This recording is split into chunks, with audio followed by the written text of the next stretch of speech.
Good morning, good afternoon, good evening, wherever you might be, and welcome to a post about Goodreads.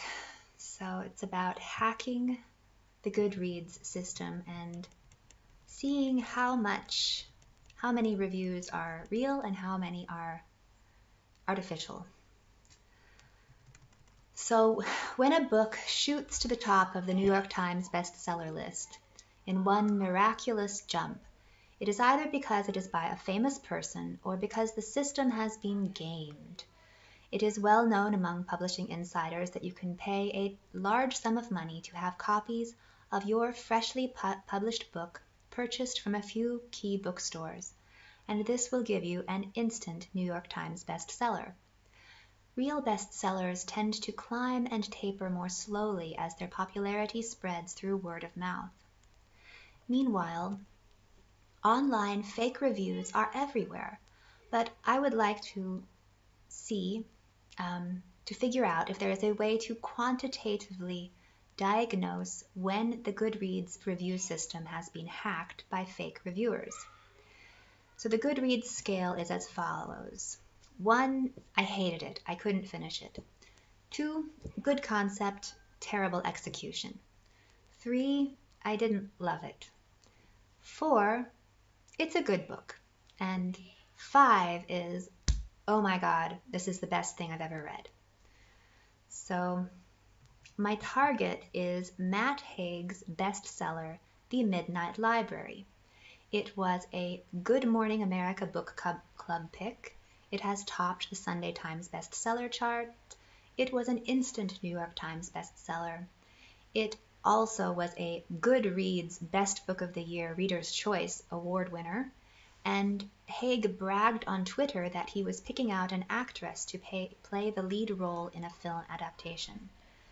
So while a few readers noted its thematic similarity to a 2015 book called Maybe in Another Life, and 1998's Sliding Doors, and Una in Another, I noticed that it borrowed an amazing amount from my 2018 book, so 2 years earlier. It was as though he took the skeleton of my book and dressed it in some different clothes. And I recommend my post called A Never-Ending Story to see all of the technical details of that. It's like 55 sequential elements, page for page, happening on the same page in both books. So it seems like somebody created an outline of my book and gave it to him and said, hey, write this up, it'll be a bestseller. And it was. So, but there's more about this book that's not authentic. The Goodreads promotional effort, I think that it can be quantitatively shown that it is fraud in many ways. So he has 500,000 Twitter followers, and one might also ask how many of those are real, because we know that a lot of followers are bots. In general, if you just try to take the whole picture of this author, I found his catalog of novels lacking a consistent voice, but maintaining a rather consistently masculine security worker perspective. And I assumed that this meant he habitually purchased his novels from maybe a black market run by a community of spies or security workers. But that's just speculation. I can only go on what other reviewers said about his work. So some people have complained that How to Stop Time is very similar to a work by Claire North, and I've read both books and I can see that there are at least 14 sequential similarities in those books that are rather unusual. And then here's a reviewer from Goodreads who said, after reading The Humans, which was by Matt Haig, I was excited to hear Matt Haig had a new release, meaning The Midnight Library.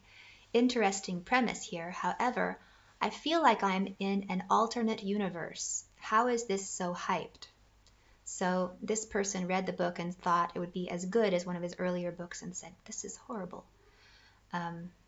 So a lot of the people who buy it are very confused by why people are saying it's good.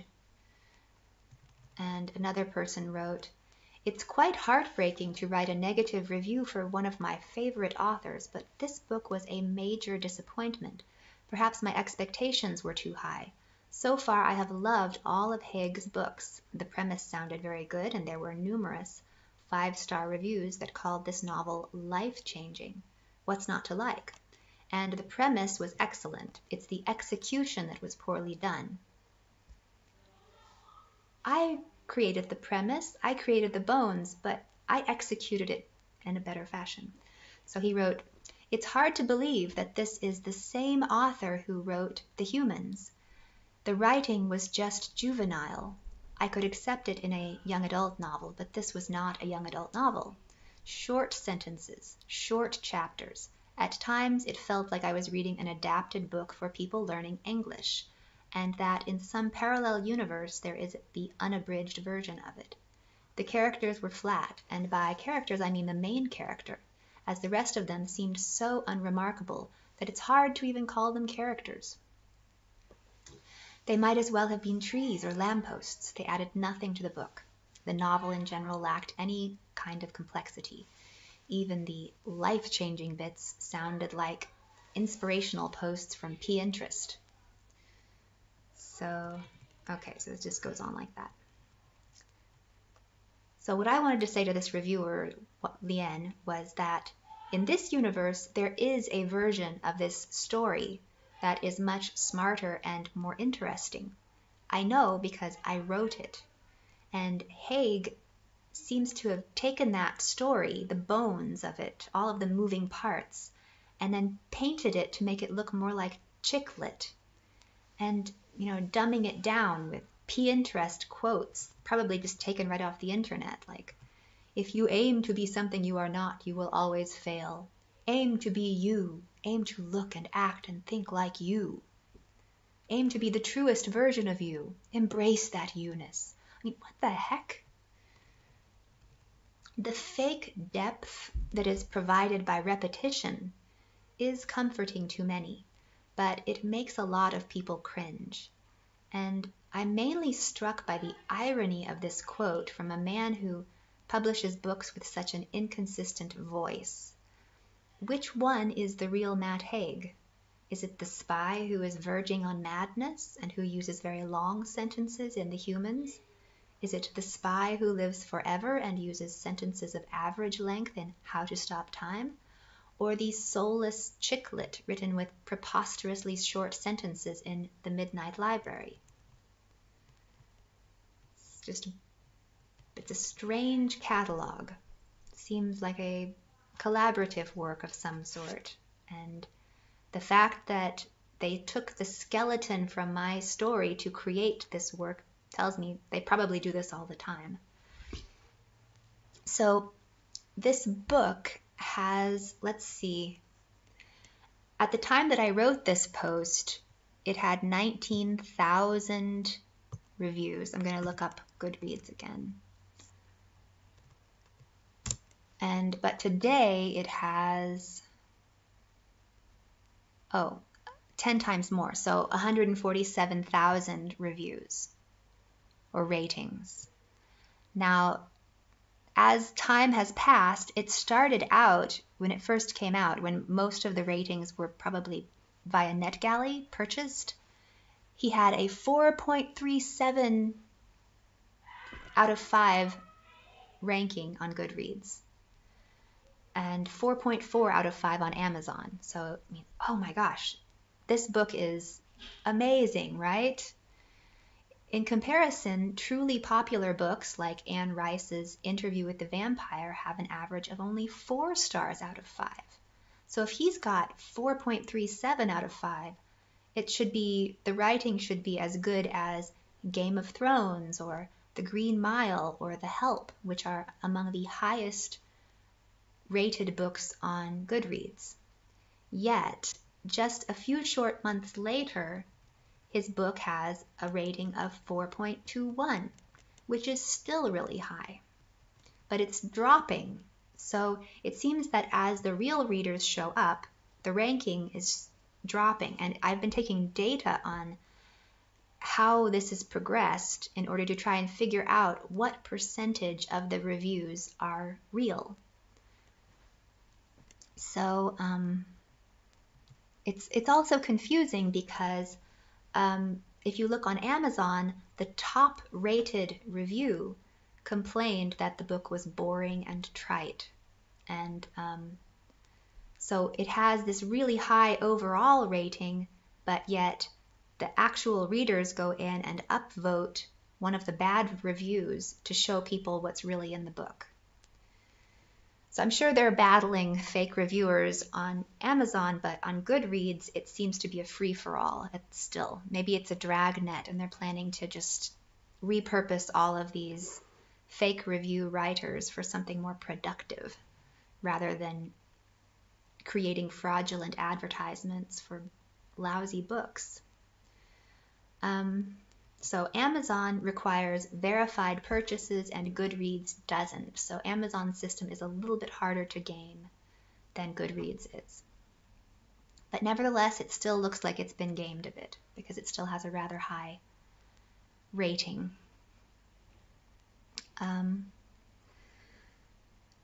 Unless you only look at the written reviews, and even then. Okay.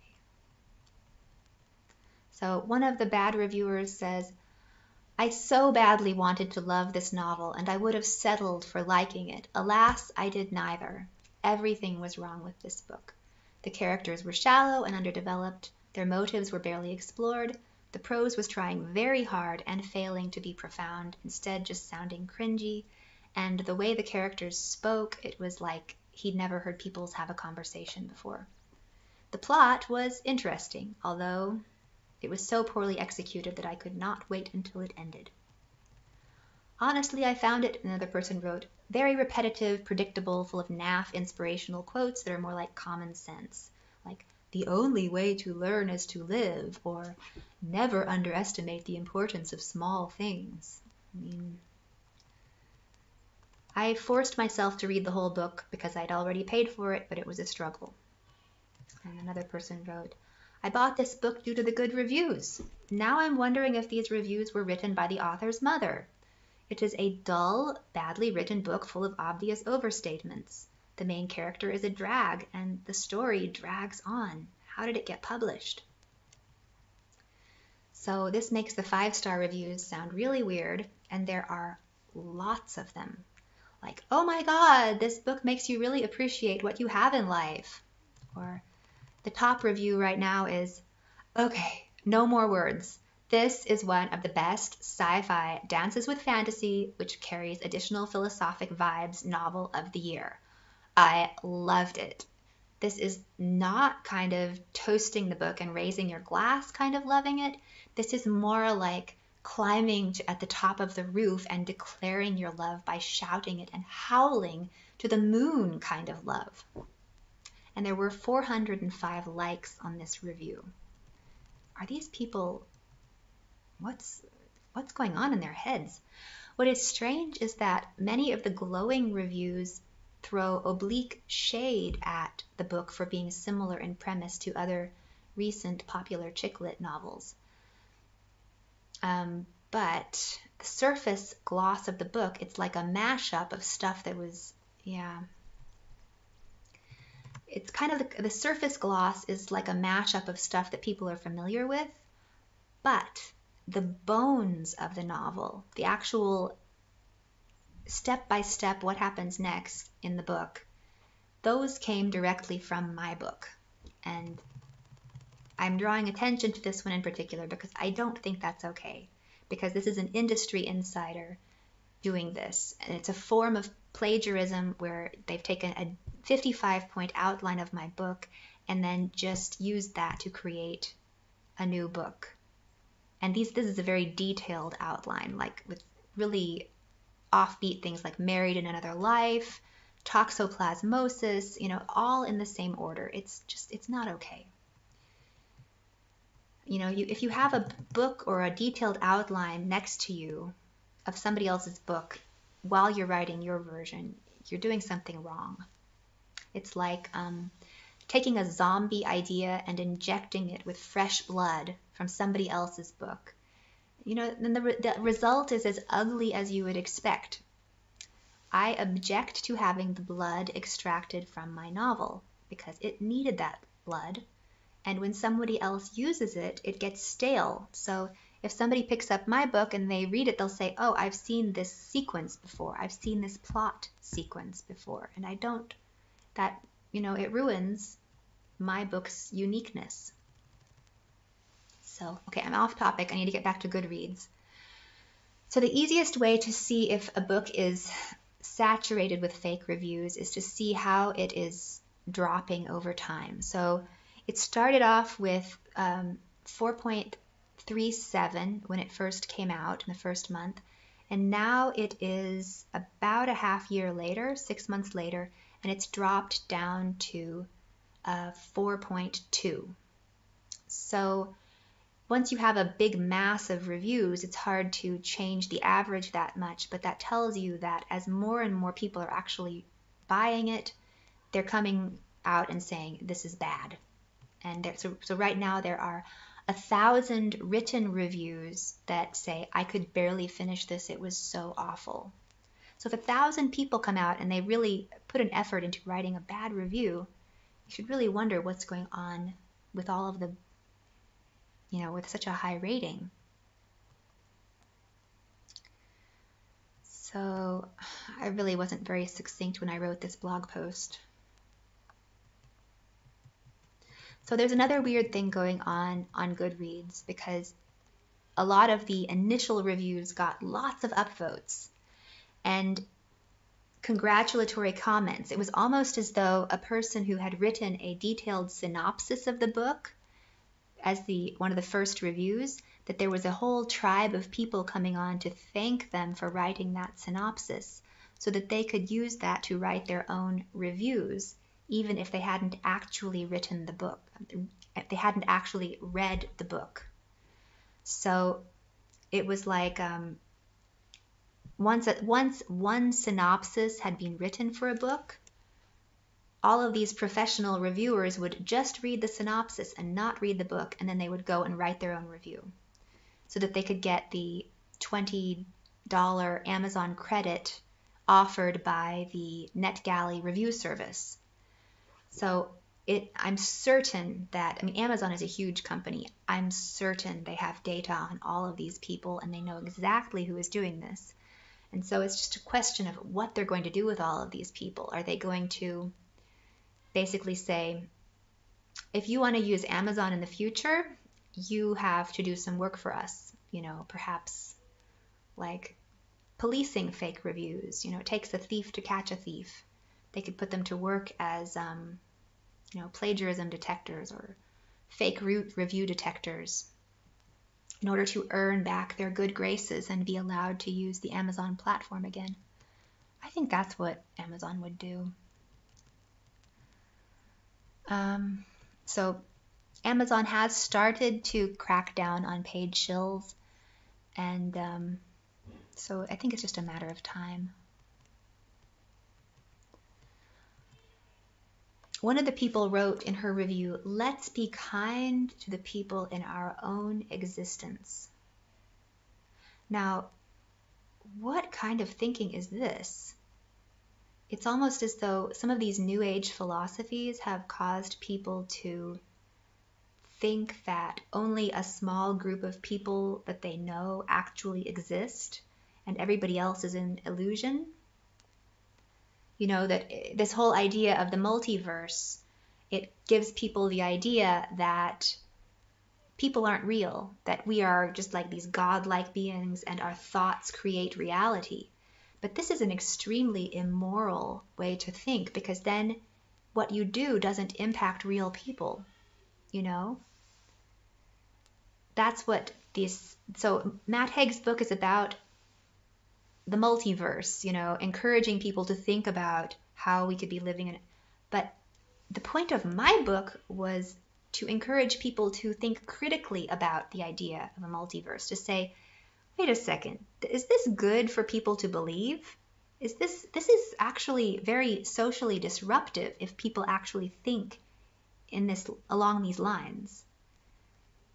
You have to think about other people as though they really exist, for the world to work and be nice and ethical. And this person who read this book about the multiverse and wrote, let's be kind to the people in our own existence, I'm thinking, I mean, if you only think that people you know in your immediate family exist, then it is much easier to be a scammer on the internet and write paid-for reviews that indirectly cause harm to people like me. People like me don't exist to a person who thinks in that framework. So, I mean, it's not just that Matt Haig took my book and rewrote it.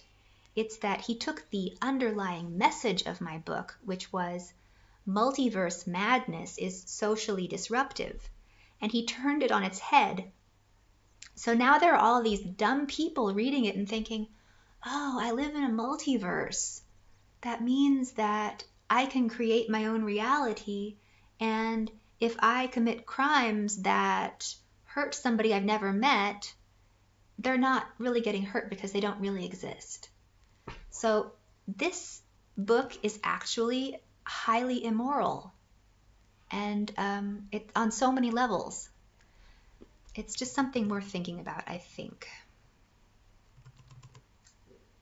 It takes everyone to create justice, and if people who write fake reviews are contributing to an unjust system, everything really falls apart. And another thing about her review was kind of odd, in that she says, "The Midnight Library is a book about choices, regrets, and embracing life. Nora Seed is having a really bad day. She is mugged. She loses her job. She's blamed for other people's failures, and her cat is run over by a car. The only trouble is that in my copy of The Midnight Library, Nora Seed was never mugged. So this reviewer actually put an incorrect fact about the book in her review, and yet 270 other reviewers upvoted her review. So nobody caught the mistake because none of the reviewers had actually read the book." Okay. So I mean, people commenting on it would write, "I absolutely love this book too. Wonderful review, Meredith. You captured the essence of this book." So it's really, I really wanted to find out if there was a quantitative way to figure out what percentage of these reviews were from real people who'd actually read the book and how many were paid for. So to do that, I took some data. I used to be a physicist and know something about how to deal with numbers. And what did I do? Let's see. So I tracked, okay. So if for a regular book, I would expect there to be a sort of Gaussian distribution centered around 3 stars, instead of having the average of this distribution be way out past 5 stars. So the fact that this book has 4.37, it's already weird. But then I look at the number of 1 and 2 star reviews, and I see how they change over time. There were just over 2 days, there were 200 new reviews that were 1 and 2 star. But in the total number of reviews, they only made up 3% of all reviews. So it looks like the initial wave of reviews had 3% 1 and 2 stars, and then over 2 days, 25% were 1 and 2 stars. So this implies that the 3% value probably was not accurate. It was warped in some way. And if I use that number to estimate, I apply that to the whole data set, it implies that only 2,600 of the initial 20,000 Goodreads reviews were legitimate. So 25% instead of 3% gives you that conversion. I'm really not much of a, I don't know why I can't be coherent today. I did this process again, and so I checked the next day, and the Goodreads review tally increased by 66, but the number of one-star reviews went down by 5. So it looked like somebody had gone through and flagged or deleted one-star reviews. So the manipulation of these tallies is really not transparent. So then I saw that if I just look at 2-star reviews, they increased from 61 to 100 to 120 over the course of 3 days. And that was out of 266. That means that out of 266 new reviews, 125 were less than 3 stars and very dissatisfied. That means that of the people who actually purchased the book, that half of the people who actually purchased the book did not like it, and they did not think it lived up to the hype. And that would make my previous calculation a major underestimate. So not just 25% of the people hate the book, it's more like half of the people who buy the book actually hate it. And all of those other reviews are fake. So it's kind of like 10%, less than 10% of the reviews posted are legitimate. So, and then on the 4th day of my test, the review count increased by 60, but the number of 2-star reviews dropped by 20. Once again, somebody was getting rid of the bad reviews. And these were only the written reviews. I was only tracking the ones where people wrote something down. So I continued doing this on the 6th day, and I have followed how the overall rating dropped from 4.37 and now it's down to 4.2, and